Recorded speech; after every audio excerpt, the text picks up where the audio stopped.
C'est au palais présidentiel de Varsovie que le chef de l'exécutif américain est venu rencontrer les dirigeants des 9 de Bucarest, un groupe d'alliés de l'OTAN du flanc oriental. Objectif, les rassurer et réaffirmer le soutien indéfectible des États-Unis envers la sécurité de l'Alliance Atlantique. Interrogé à propos du retrait du Kremlin du traité New START, le président Biden a d'abord plaisanté en disant qu'il n'avait pas le temps. Puis, après une brève pause, il a dit « grave erreur ». Les deux chambres du Parlement russe ont acté cette suspension aujourd'hui, au lendemain de l'annonce du président russe Vladimir Poutine, laquelle est vivement critiquée par les puissances occidentales. Le maître du Kremlin a lui pris part à un grand concert patriotique aujourd'hui au stade Loujniki à Moscou, en soutien à la guerre menée par la Russie depuis un an en Ukraine.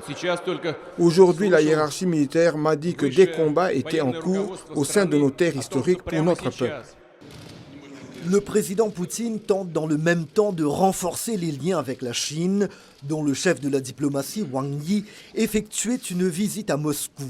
Et ce, après les inquiétudes exprimées par les États-Unis et l'OTAN quant au fait que les Chinois se préparaient à fournir à la Russie des armes pour poursuivre son offensive en Ukraine, ce qu'ils ont démenti. À Varsovie, Joe Biden déclare que les pays du flanc oriental de l'OTAN demeurent la ligne de front de la défense collective.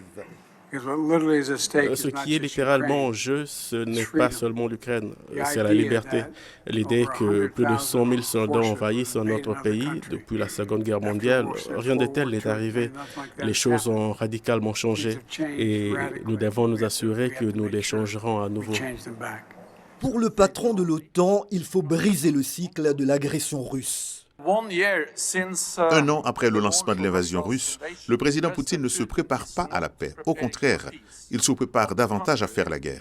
Nous devons donc maintenir et intensifier notre soutien à l'Ukraine. Nous devons donner à l'Ukraine ce dont elle a besoin pour l'emporter.